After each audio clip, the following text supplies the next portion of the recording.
Welcome back, it's Chris from the Hagon factory. So this week we're just going to have a bit of an update on all the bikes we're working on. So as you know, we're working on the 350 Velocette Hagon. We're going to do the return oil line today, so I'll show you what I'm using for that. Dad's been working on a lot of interesting stuff, and he's been working on the 500 Triumph GP bike as well. He's got the crank back for that, so we'll have a look at that as well.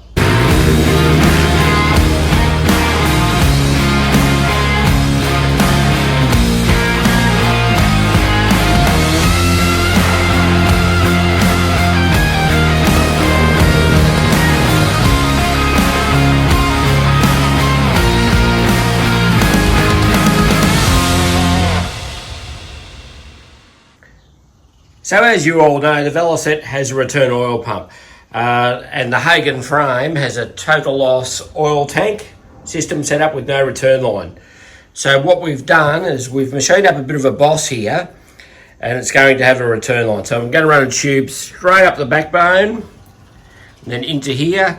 It's got the standard Hagon cap on top, and then we'll put a bit of clear tube so you can see it returning, and you can take the cap off and you'll be able to see it returning in there. So I'll show you all the parts I'm using for that, but that will save us a whole lot of work, but I've already spoken about that in other videos, so let's get on with it.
This is a Moto Sacoche. It's a Swiss bike made in Geneva in Switzerland. It's powered by a 500cc mag single, which mag made engines for quite a few bikes over the years. They made V-twins as well. I've only ever seen two of these, this one, and I saw a V-twin one on the Isle of Man back in the 80s.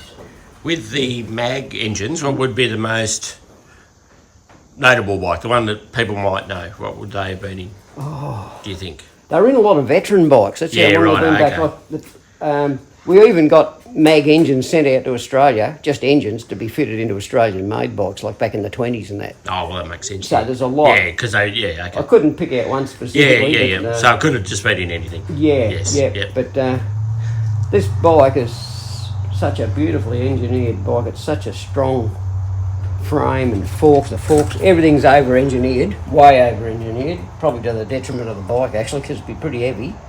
But it's got many original parts, like the big generator. It's got the original air cleaner, headlight, the horn, the speedo.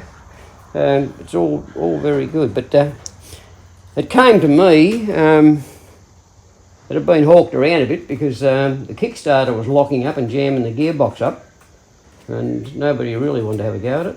But I explained to the guy that owns it that I'll have a go at it, all care and no responsibility. And anyway, I started stripping the gearbox, and eventually I couldn't find anything wrong until I got right inside, right up the other end where the clutch is. I had to take the clutch off and everything so I could pull this main shaft out.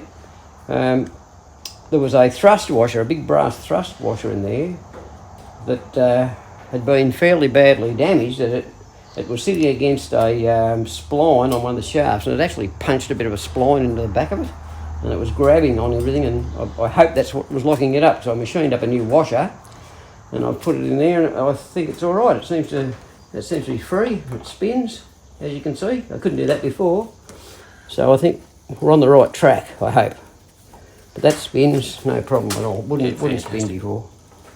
Yeah, so It's a hot looking bike. I like it. Yeah. It looks heavy though, doesn't it? it's awesome looking bike. Well, come here, we'll just show you a couple others.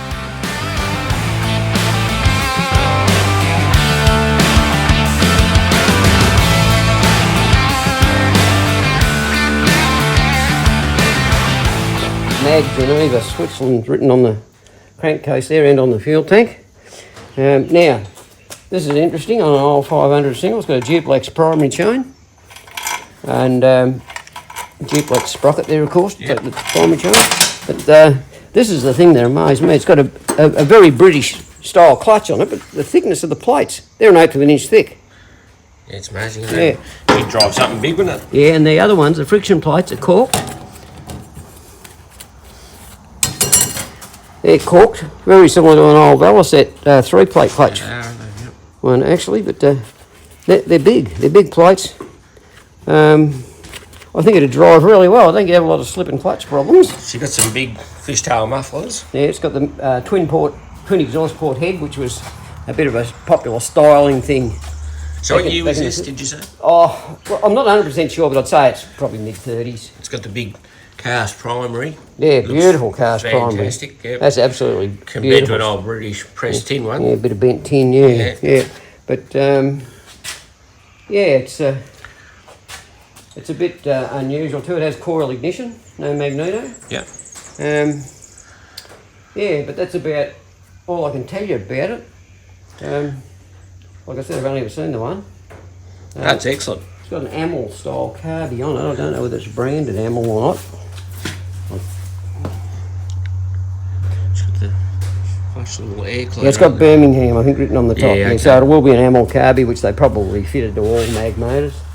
Another interesting thing is I do like these old motors. You can actually see them working. You can see the rockers and the valves all going up and down. Yeah, It's got exposed rockers and valves. Yeah, I didn't notice it. Yeah. Yeah. You can watch them actually running. You can see things. Excellent. I find that really fascinating. Yeah, watch all the bits going up and down. But hopefully, I've gotten to the bottom of the problem and should have a very happy man that owns it. Yeah, it's great. Yeah, it's got some nice bits and pieces on it. Yeah, just lovely little Little bits. adjustments, Just so detailed. Yeah. Yeah, it's very detailed. It looks strong. It just. Or even the pack rack, like you could bring a fridge home on the back of that. Yeah, it's amazing. Isn't it? It's amazing. Fantastic. Yeah, I like it, and I'm just really hoping that we can get it repair. But there are a few problems with this bike too. There's this type of alloy. It was okay until it started to get a bit old, and it gets a bit crumbly. It's damaged there. It's been welded up there, and it's had weld on quite a few spots here and there. But yeah, a lot of that early aluminium was like that though, wasn't it? it was very crumbly. Yeah. That's as thick. That's really a thick job, but it's just it's old. Yeah, it doesn't matter how thick that early stuff is, does No, it? it It still doesn't. gets all brittle. Yeah. It does. But I'm going to try and get our man Will to re-weld that lug back on because it needs those screws to hold. This is the clutch cover. This actually pushes on the clutch rod. Oh yeah, CSC. You'll need that on And to support it. Yep. And even the speedo drive. Have a look at the speedo drive. It matches up with this worm here. Like, you could put that in a car diff. It would drive a car along, I reckon. That's pretty heavy. You've got the gear selector there. We'll have a look at that. Gear selector, yep. Yep. I don't know this. Not sure about that.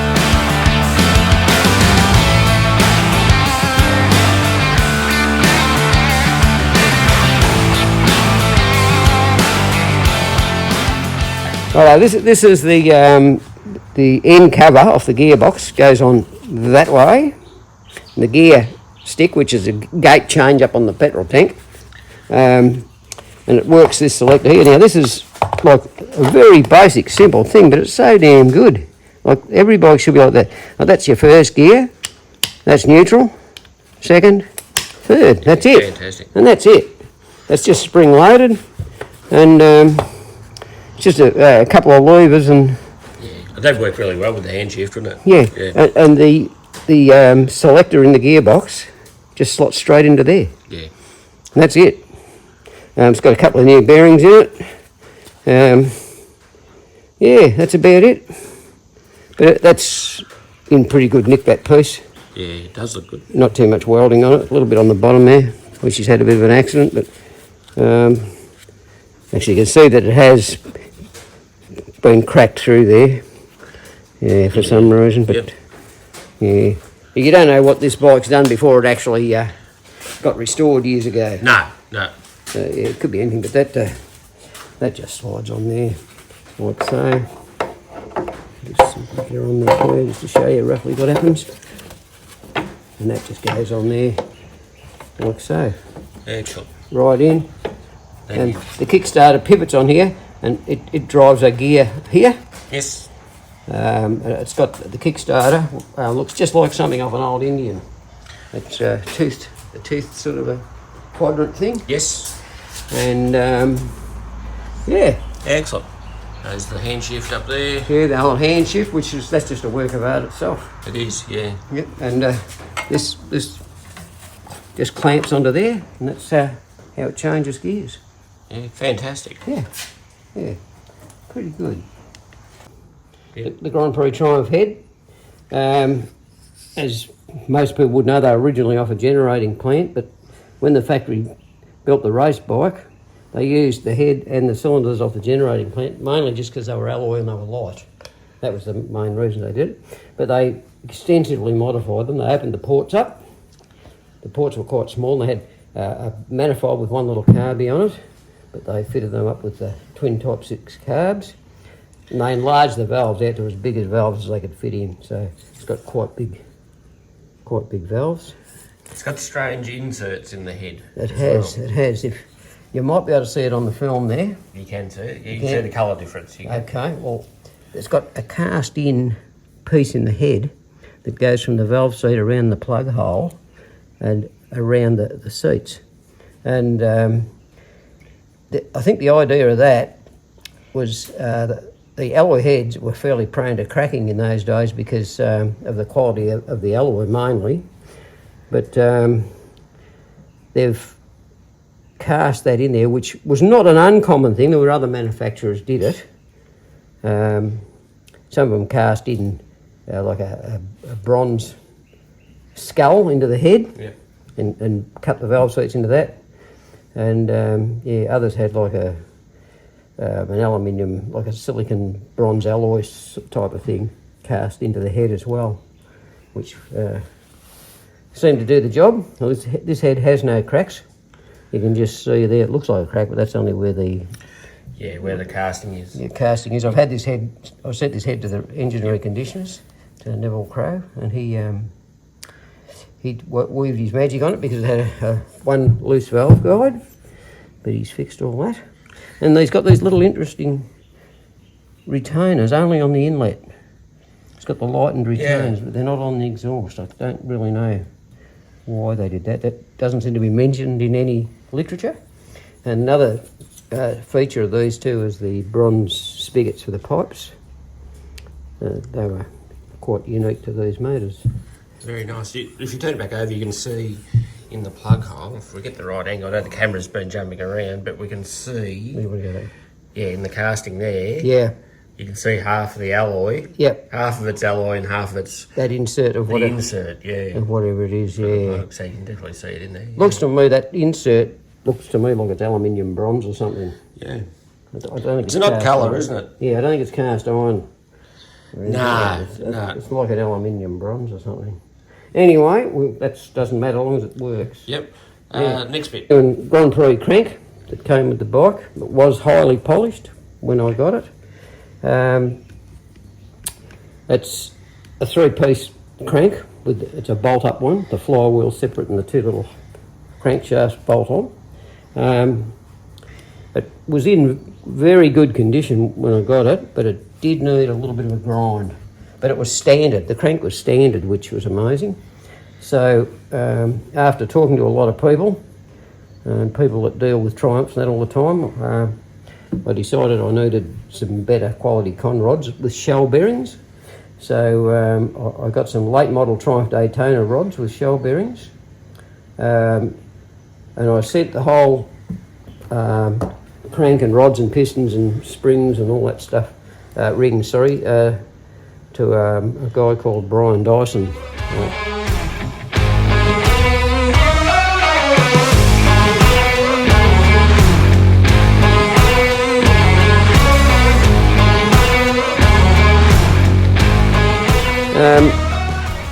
Anyway, he's ground the journals, and it's absolutely beautiful. It's spot on. And then he's separated the crank, and there's a sludge trap in there, which on Triumphs are notorious for having blocked sludge traps, especially old Triumphs. They do the old mineral oils, and that was it that they used to run in them. Makes a terrible mess of inside the crank, so never ever get one ground and just put it in a bike without getting the sludge strap removed, otherwise you're going to be in serious trouble. Yeah, It'll be block solid. They get, I'll tell you how blocked they get. I've seen them many times where you've got to drill them out. Yeah, You just can't get them out. You can't get them out. Doesn't matter what you do, you can bash them and try and crimp them in with a punch or a chisel or something, but you'll never get them out. And actually when I went down to pick this up, Brian was just in the process of drilling one out while I was down there, so that's how bad they can get. And then because of these heavier duty rods, and they're quite a bit heavier, I had it balanced, and there's the result. That's how much they had to take out of it to balance it.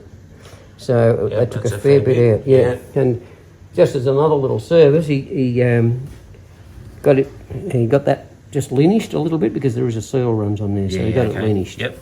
Yeah, so it's all looking good. Was that part of the upgrade that you're doing as well? No. No, it's not, is it? Not yet, no. Okay. No, but I'm very happy with this. That looks good. Yep, and they have inflate in them, but it doesn't matter because it'll just self-locate anyway. So. Yeah, no, that'll be good. At least we know we're not going to destroy the cases. Well, that's the main aim of. Look, I wanted the motor to be really strong because we don't want to blow the thing apart and destroy the Grand Prix. Yeah, crankcase. because that is just another Triumph, isn't it? Yeah, because it's in beautiful condition. Yep. The crankcases, so we've done everything we can to preserve them, and it's not going to be ridden to within an inch of its life, but it'll be ridden hard. Will be. Yeah, but all should be well with the bottom end and the pistons and everything. So yeah. What else you got there? The pushrod tubes? Yeah, the pushrod tubes, which were very, very rusty. I've had those re-chromed and they've come up an absolute treat, and the gear stick. Fantastic. The gear stick, that's good. I haven't done a lot of work on Triumphs, but I have had a bit of experience with these, and a mate of mine, Charlie Osterfield, who's put a lot of these together, gave me a few friendly tips on how to put them together and stop them leaking oil. So, okay. So we should be able to do that again. I've done it once before and it was a huge success. So we should be able to do it again. Fantastic. So what we'll do with this is from now on we'll follow this build like we did with the 350 Velo build. We'll just work our way through it. It's going to take a little while, but we will get there. Yes, we'll have new cams, brand new cams for it. And I've got a new set of main bearings. It's got roller mains both sides. Yeah, so everything should be good. Fantastic. It should be a really good motor. Fantastic. Yeah, it should be good. Same as every other week. If you like what you see, like, subscribe, tell your friends, tell everybody. Let's bring Hagons back.